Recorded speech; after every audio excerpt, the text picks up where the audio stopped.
Dimanapun Anda berada, kita masih akan membicarakan yaitu tentang raja-raja di dalam Al-Quran. Yang dalam episode kali ini yaitu kita akan membahas tentang Raja Daud di dalam Al-Quran.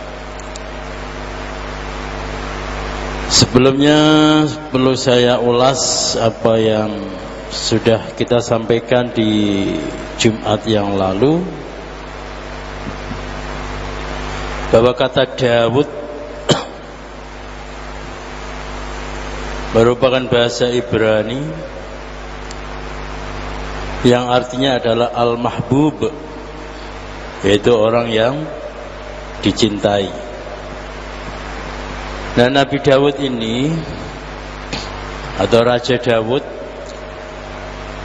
oleh orang-orang Yahudi dan Nasrani itu tidak dianggap sebagai nabi, tapi dia hanya dianggap sebagai raja, hanya dianggap sebagai raja, tidak dianggap sebagai nabi. Ya, memang dari sisi kerajaan beliau adalah seorang raja yang sangat berpengaruh, sangat berkuasa. Bahkan itu kelihatan jauh ketika beliau masih usia sangat remaja, masih usia belasan tahun. Beliau itu sudah menunjukkan keperkasaan yang tidak dimiliki oleh orang-orang lain. Jadi di dalam hal membidik, di dalam hal ketapel gitu ya, dunia ketapel, itu bidikan beliau itu sangat tepat dan langsung bisa menghancurkan musuh. Langsung bisa menghancurkan musuh.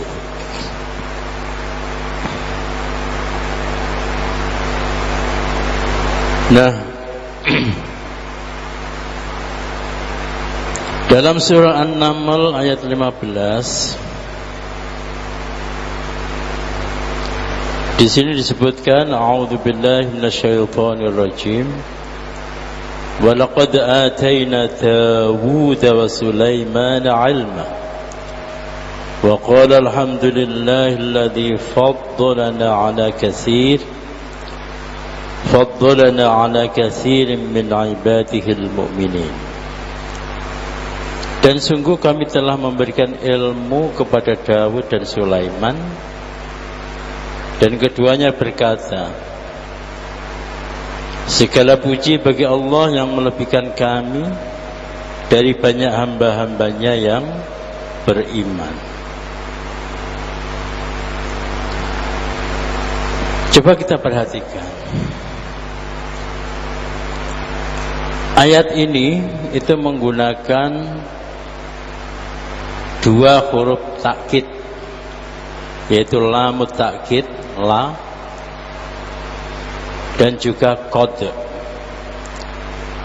Ini kalau dalam balaghah, penggunaan dua huruf takkid itu adalah dalam rangka untuk menepis keraguan para mukhatabnya tentang siapa sih Daud dan siapa sih Sulaiman. Kenapa demikian? Karena sebagaimana yang saya sampaikan tadi, orang-orang Yahudi dan Nasrani atau para sejarawan non-muslim itu meragukan tentang kealiman dari Nabi Daud, kealiman dari Nabi Sulaiman. Mereka hanya melihat bahwa Nabi Daud itu orang yang cekatan, pandai bermain ketapel, pandai menggunakan senjata, pandai berperang.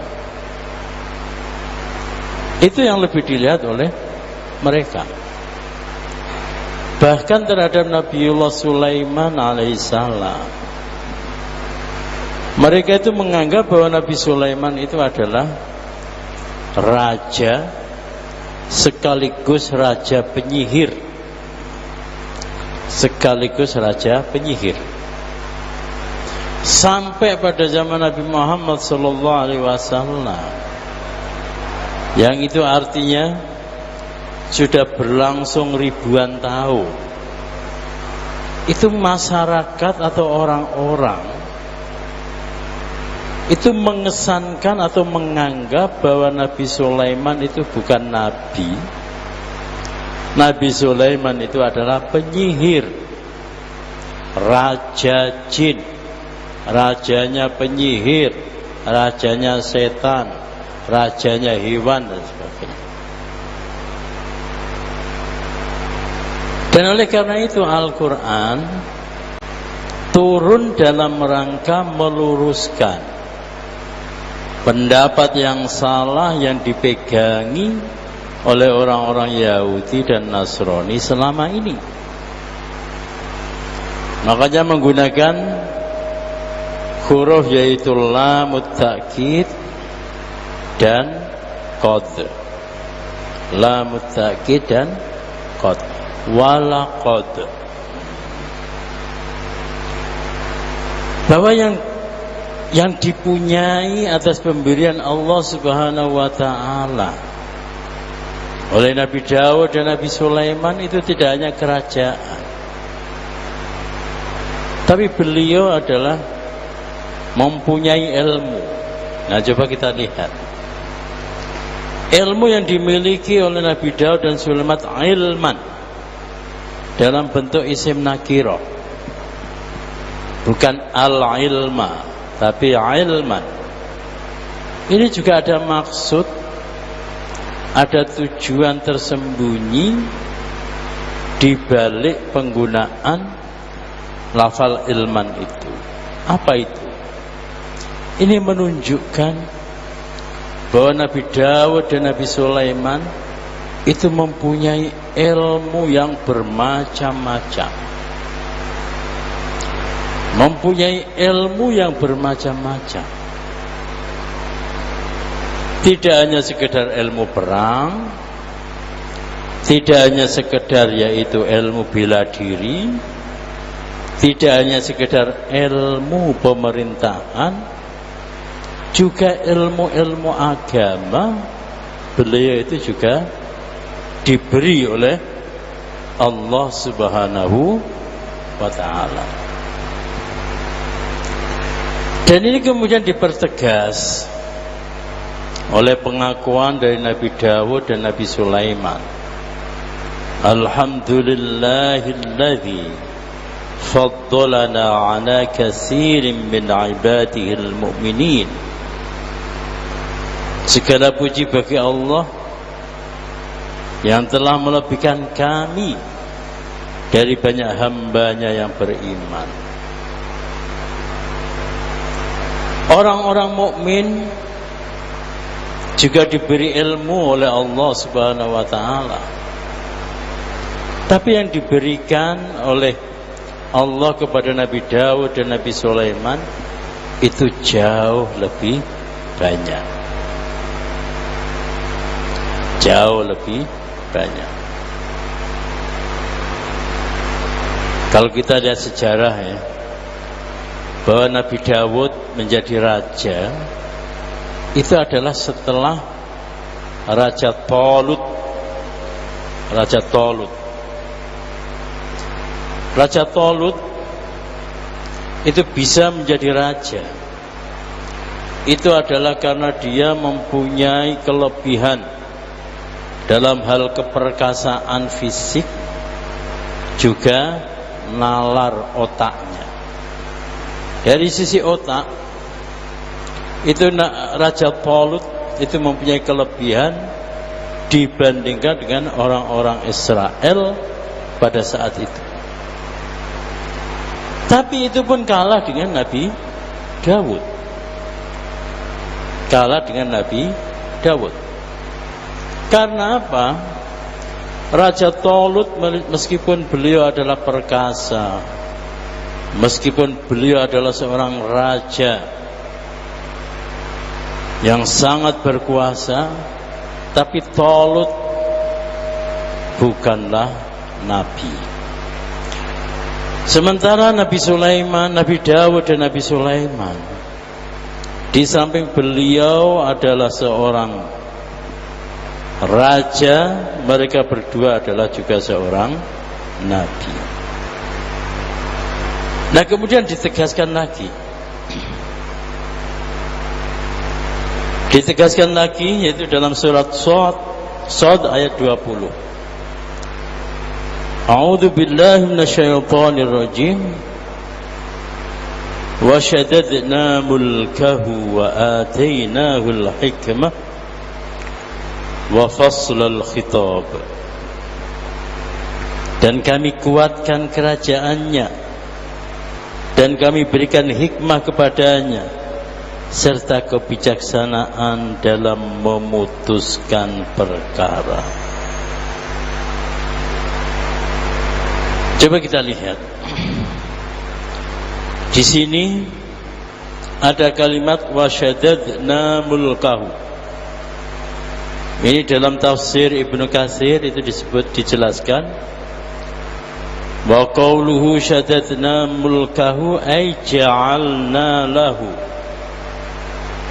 mulkan kamilan min jami'i ma yahtaju ilaihi al-muluk, atau ja'alna lahu malikan kamilan.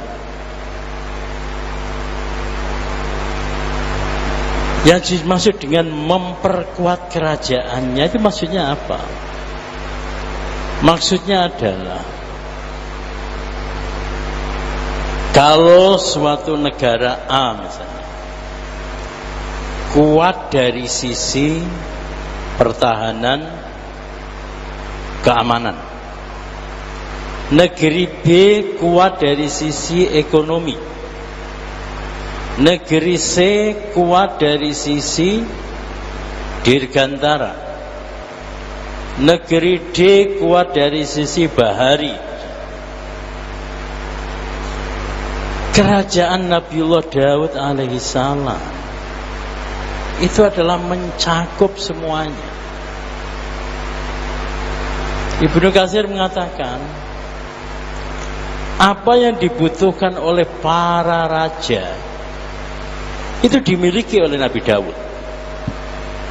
Dimiliki oleh Nabi Daud.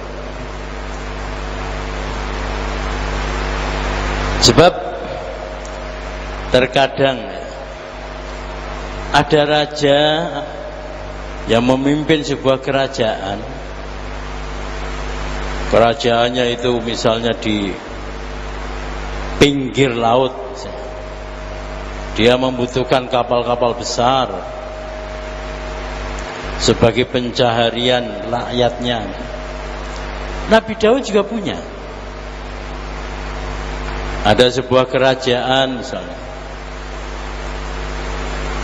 dia selalu menang kalau perang dengan kerajaan yang lain karena mempunyai pasukan yang banyak. Nabi Daud juga mempunyai. Nabi Daud juga mempunyai. Kalau ada kerajaan yang mempunyai kehebatan karena persenjataannya, altistutanya itu sangat hebat, maka Nabi Daud juga mempunyai, Raja Daud juga mempunyai. Imam Mujahid, seorang tabi'in ya, mengatakan kana asyadda ahli dunya sultana. Nabi Daud itu adalah orang yang paling berkuasa di muka bumi. orang yang paling berkuasa di muka bumi pada saat itu. Jadi kekuasaannya, otoritasnya itu tidak ada yang bisa membanding. Karena apa? Nabi Daud itu adalah orang pertama yang bisa membuat baju besi. Orang pertama yang bisa mengembangkan persenjataan perang. Jadi masalah persenjataan itu tidak ada yang bisa menyaingi Nabiullah Daud alaihissalam. Bahkan disebutkan lagi oleh As-Suddi, kana yahrisu fi kulli yaumin 4,000. Tiap hari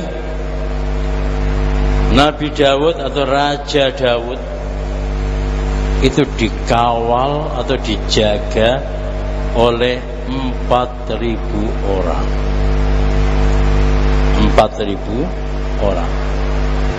Jadi kalau beliau kemana-mana, misalnya berkunjung kemana, itu yang menjaga adalah 4.000 orang. 4.000.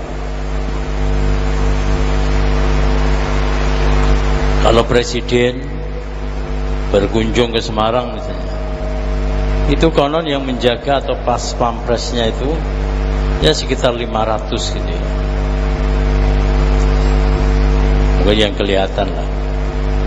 Tapi tidak sampai yang namanya itu 4.000. Tapi kalau Nabi Daud itu pas pampresnya, pasukan pengawal Raja Daud itu ada 4.000.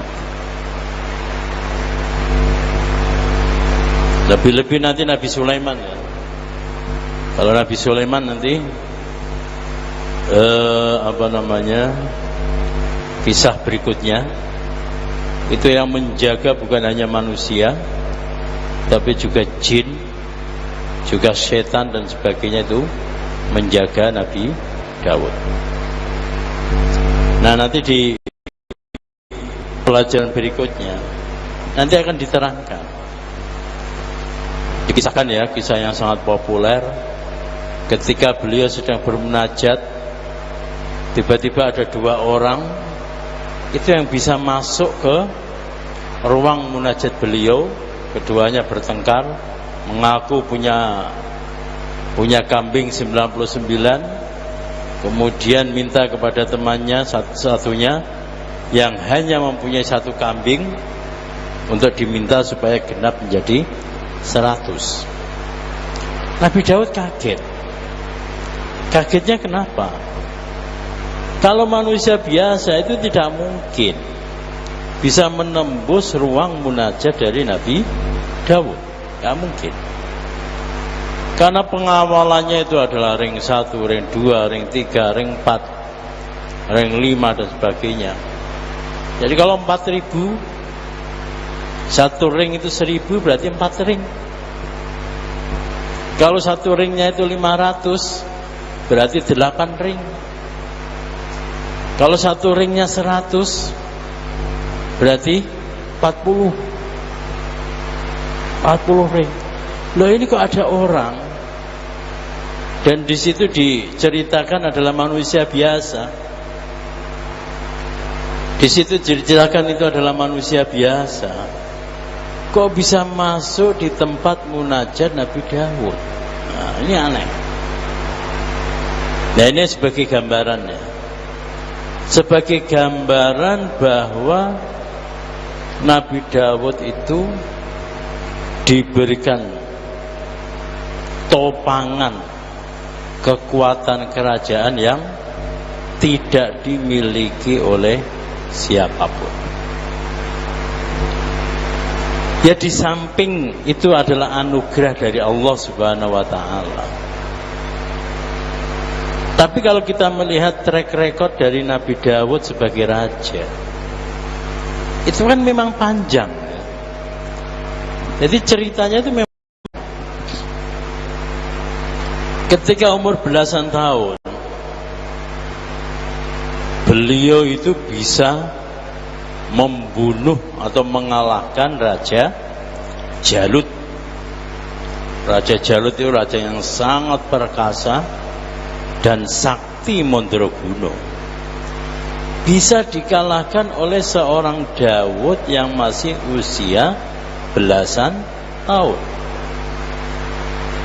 Nah, sejak peristiwa kekalahan Raja Jalut oleh seorang anak muda, anak remaja yang bernama Daud, akhirnya apa?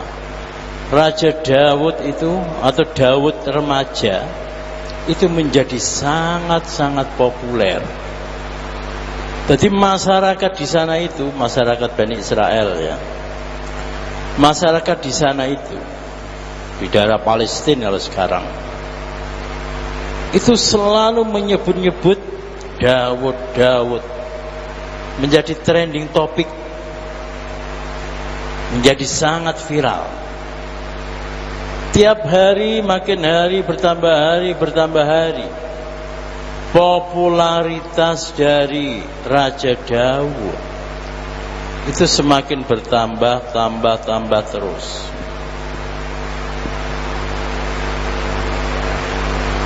Nah, ketika Raja Tolut, yaitu mertuanya, Raja Tolut meninggal dan Nabi Daud menjadi raja, apa yang terjadi? Ya, popularitas beliau menjadi semakin hebat. Popularitas beliau semakin moncer. Wong belum menjadi raja aja, popularitasnya itu semakin sudah hebat ya? Apalagi ketika beliau menjadi raja. Jadi kalau cuma dijaga oleh 4.000 orang itu kecil. Bahkan di sini ada yang mengatakan annahu kana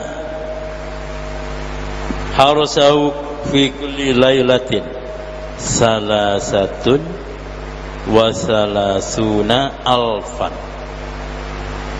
yaitu 33.000.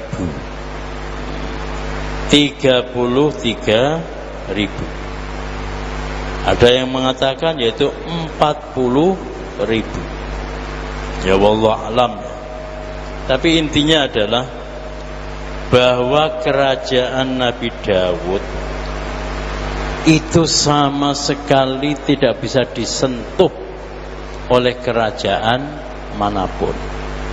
Tidak ada yang berani mengganggu, yaitu kerajaannya Nabi Daud. Nah, kemudian wa atainahul hikmah. Apa hikmah di sini? Hikmah di sini ada yang mengartikan yaitu kebijaksanaan.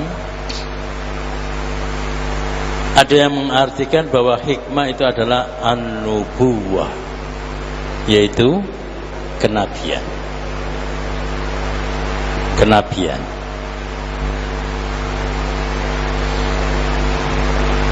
Kalau diartikan adalah kebijaksanaan. Jadi hikmah itu apa? Hikmah itu adalah bertemunya antara ilmu dengan amal. Jadi orang mau sekedar teori tok, tapi mampu menjelaskan prakteknya bagaimana. Atau hikmah itu adalah hal yang sifatnya ideal dengan hal yang sifatnya realistis, digabung. Sebentar kalau ulama, ilmu terkadang itu hanya teoritis belaka. Kerjanya para ulama yang bukan hukama, ahli ilmu tapi tidak ahli hikmah, itu pinter nih kon ngomong, pinter nih kon dalil, pinter kalau disuruh menerangkan ayat, tapi di dalam mempraktekkan dalam kehidupan sehari-hari, dalam kehidupan yang nyata, barangkali tidak tahu. Seperti mahasiswa-mahasiswa di kampus itu ya, itu kadang mempunyai ide-ide besar,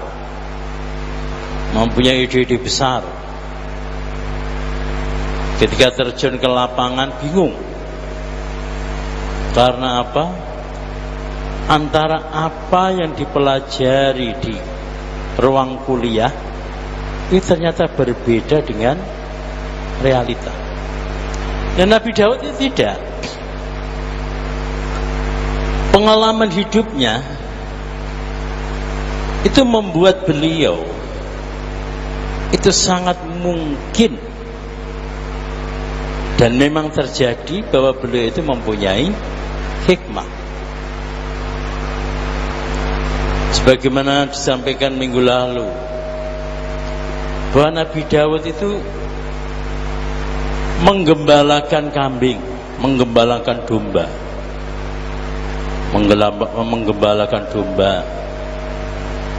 dan beliau itu juga sayang dengan binatang-binatang. Dikisahkan bahwa beliau itu kadang naik gajah, kadang naik sapi, bahkan kadang naik singa. Ini ditaklukkan oleh Nabi Daud. Dan Nabi Daud itu mempunyai suara yang merdu dan bisa memainkan seruling juga dengan sangat indah, sangat merdu. Itu Nabi Daud alaihissalam. Jadi pengalaman hidupnya, coba orang yang mempunyai pengalaman hidup yang sangat kaya di satu sisi, kemudian di sisi lain beliau mendapatkan wahyu, mendapatkan ilmu dari Allah Subhanahu wa taala, ya sudah klop. Nah, di sini dikatakan wa atainahul hikmata, diberi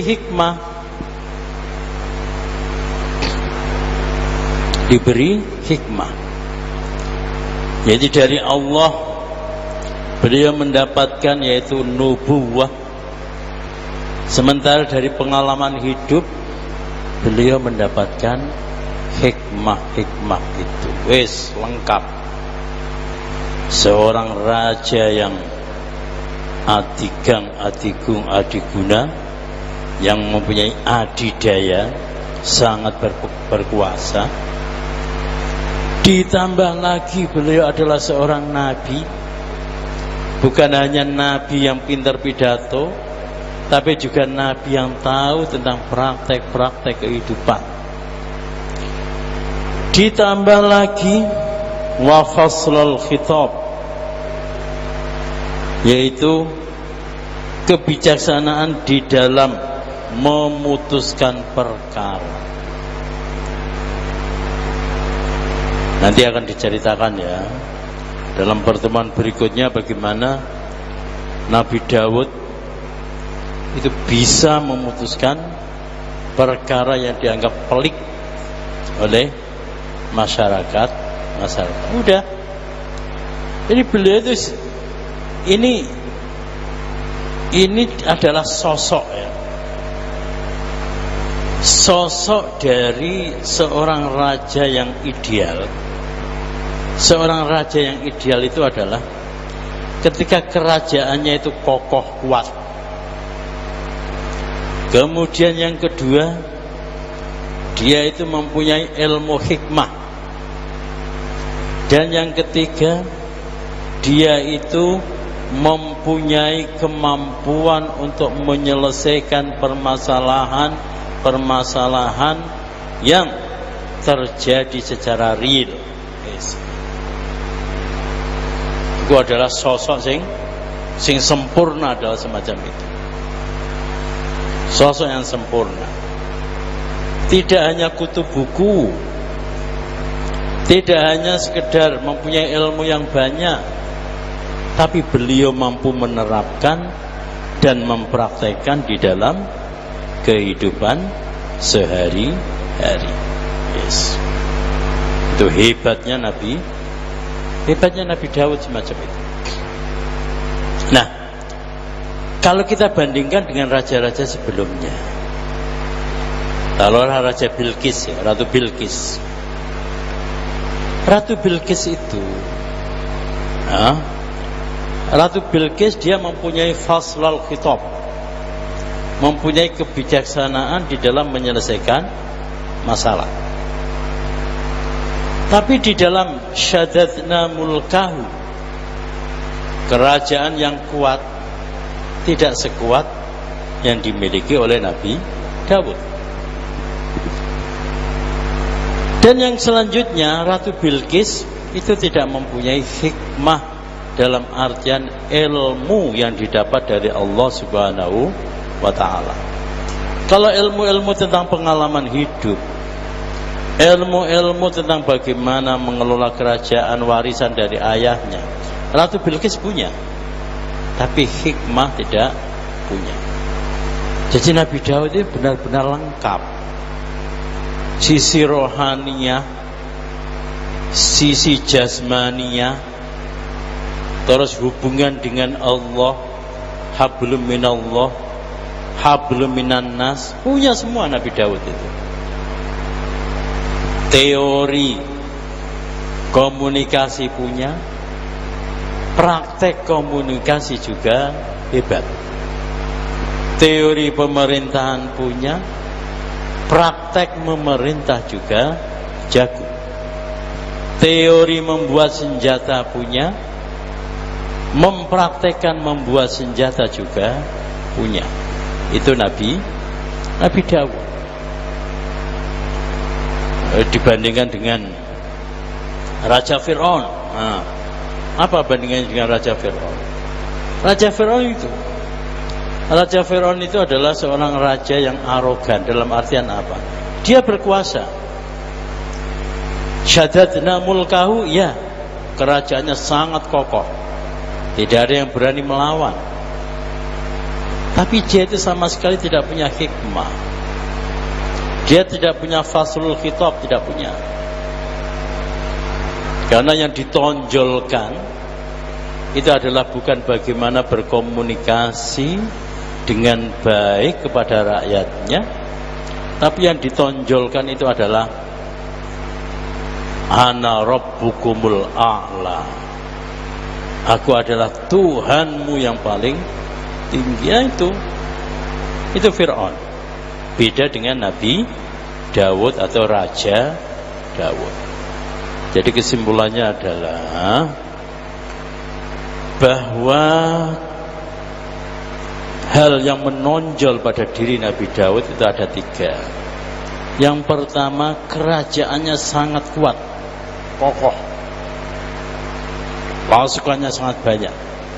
Yang kedua, beliau itu mempunyai ilmu ilahiyah dan ilmu insaniyah, ilmu yang datang dari Allah dan ilmu yang didapatkan selama dia menjalani kehidupan. Dan yang ketiga, beliau mempunyai komunikasi yang sangat baik dengan rakyatnya. Itu 3 ciri.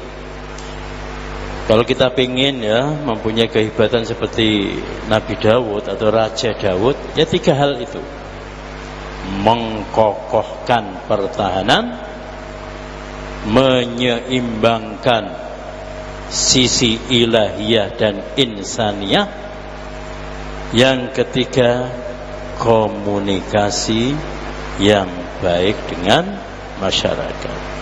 Baiklah, demikianlah pengajian kita, kurang lebihnya mohon maaf. Insyaallah minggu depan kita lanjutkan. Kita dengan doa kafaratul majlis. Subhanakallahumma wa bihamdika, asyhadu an la ilaha illa anta, astaghfiruka wa atubu ilaik. Assalamualaikum warahmatullahi wabarakatuh.